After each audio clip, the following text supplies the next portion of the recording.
cars were built. Now that's just in 1 year. And at the peak of the car's production, they were turning out a complete Model T about every 4 minutes. Now Henry Ford is often credited as being the father of the production line method of building things, but that's not strictly true. He refined the production line method for building motor cars, but he did not invent production line building or dismantling of things. And also one of the misconceptions about Henry Ford is that he was the first person to mass produce cars, when in fact, strictly speaking, he wasn't. Now look, Chris is just showing off. Watch behind you, Chris. Now, Chris, can I just ask you to stop a moment? Could you explain to our audience, just explain to our audience what you're doing, Chris?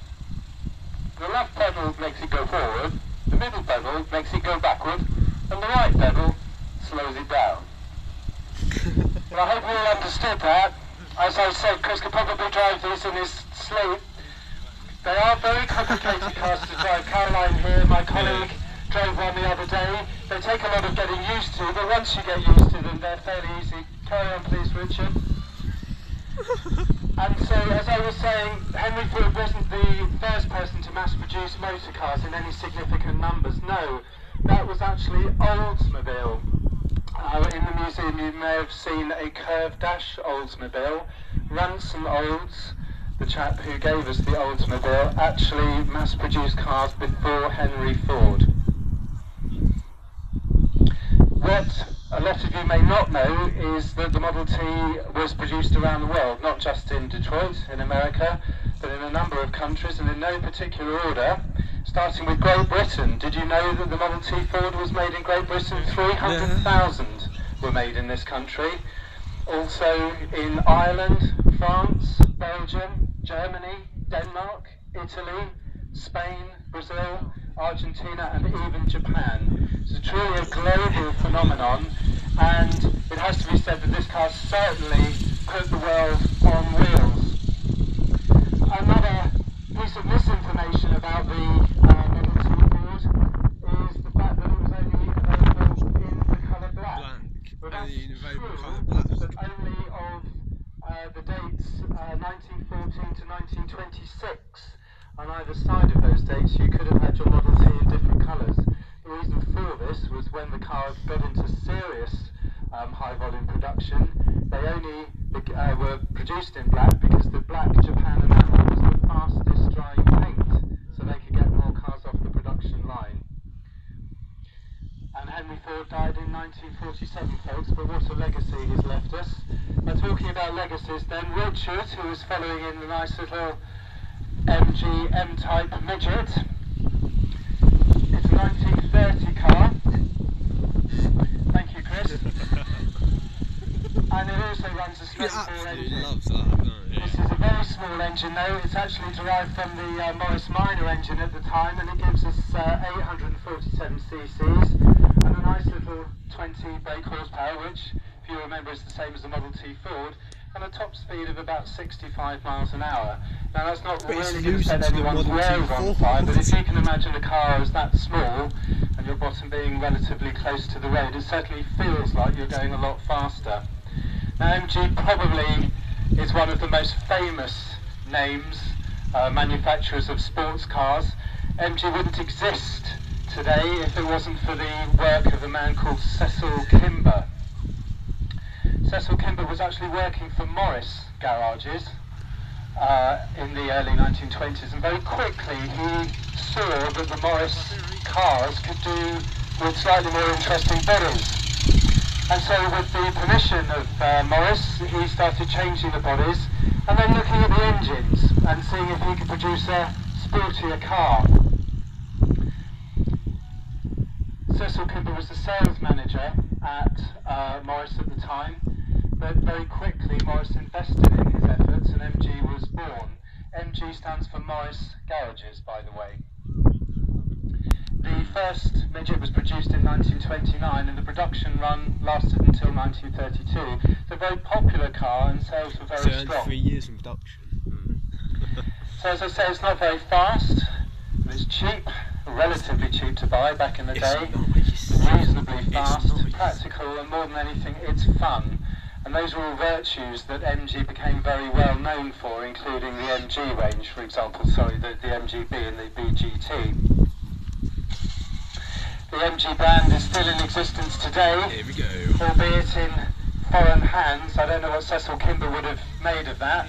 It's a rather tragic footnote to the story of Mr. Kimber and MG, though. In 1945 he was killed in a freak rail accident just outside King's Cross in London, and was one of 2 people who were killed in a train collision. He certainly left, just like Mr. Ford before him, it left his mark on motoring history.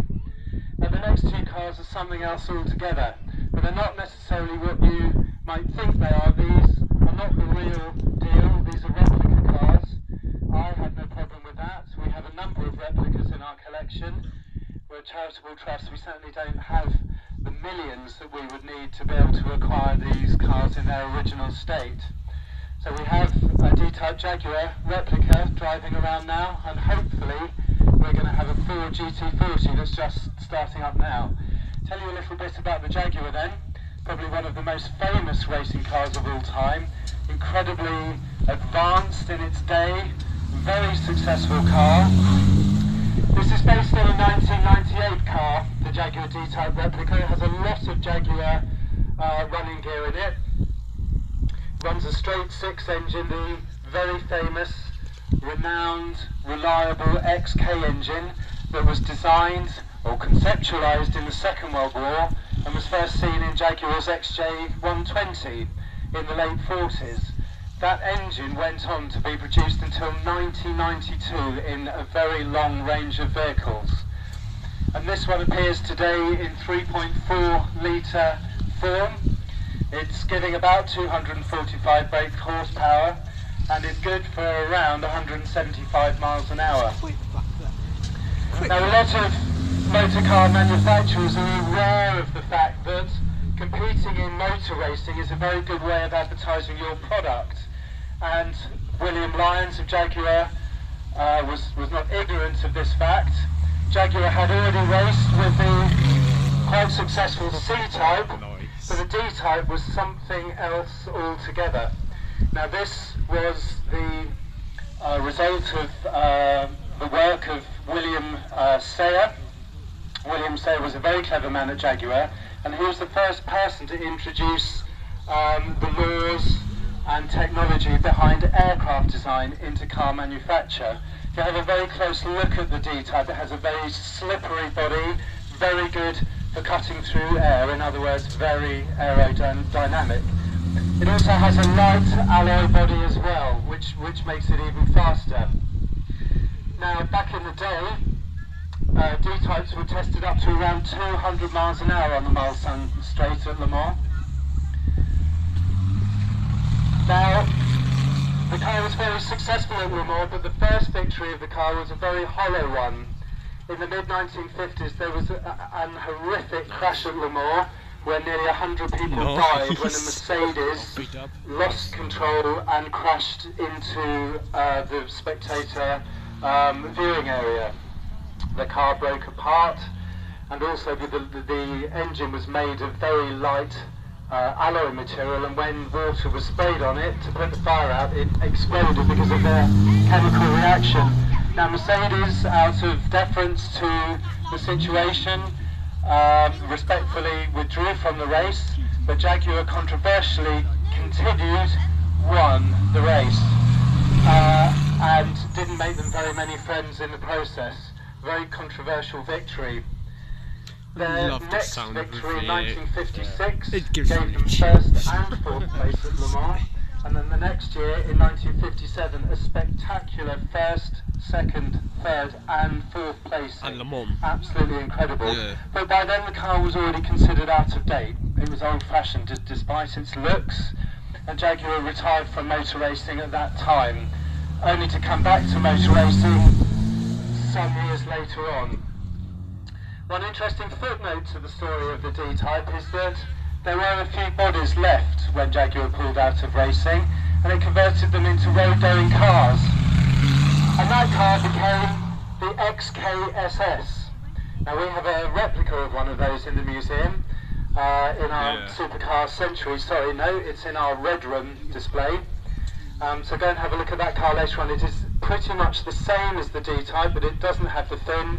It has an extra door and some very rudimentary weather protection, including windscreen wipers and a roof covering as well. So let's move on to the GT40 then, one of my all-time favourite cars. I think it looks absolutely stunning. It does. And there's a wonderful story behind it. Now, this car again, a replica, is based on a 1994 car.